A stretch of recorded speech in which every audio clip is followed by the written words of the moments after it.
បាទក៏ជំរាបសួរពុកម៉ែបងប្អូនទាំងគ្នាមើលឡប់មកជីវិតមានសារថ្មីម្ដងទៀតហើយជាមួយនឹងរយថ្មីថ្មី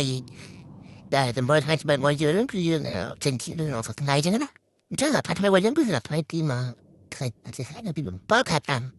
អញ្ចឹងមុននឹងអនឡាញគឺមួយថ្ងៃចាប់របស់យើងដែលយើងអនចូលមានលេខជាលេខ27បងអនលេខ50គត់អូអាហើយនឹងលេខ25បងអាដូចគ្នាអញ្ចឹងមានបងប្អូនខ្លះដែលបានចូលទៅធ្វើហើយបង admin ជួយ comment ដាក់ admin នេះវិញផង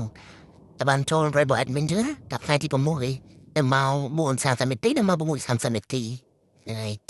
អញ្ចឹងដំណាក់8ថ្ងៃចាប់របស់យើងគឺយើងចូលបានប៉ុណ្ណឹងអញ្ចឹងខាត់គឺយូរបងប្អូនទៅមើលអ្វីឲ្យថ្មីរបស់គ្នាប៉ុន្តែមុននឹងចូលដល់អ្វីឲ្យថ្មី admin សូមបងប្អូនអរគ្នាជួយចុច subscribe admin មួយផងហើយកុំភ្លេចដាក់សញ្ញាដណ្ដឹងផងដើម្បីទទួលបានអ្វីលឿនមុនគេហើយមុនគេចឹងណានឹងឲ្យដាក់ខាងដើមទៅយើងដើម្បីឲ្យload notification លើទូរស័ព្ទបងប្អូនចឹងដើម្បីបានមើលអ្វីមុនគេចាក់លឿនមុនគេបាទអរគុណច្រើនចឹងតើយើងទៅអ្វីរបស់យើងបងប្អូនគ្នាចឹងតែប្រម៉ួយថ្ងៃថ្មីរបស់យើងគឺយើងกับលេខអុកយើងមានលេខ40គត់លេខ8គត់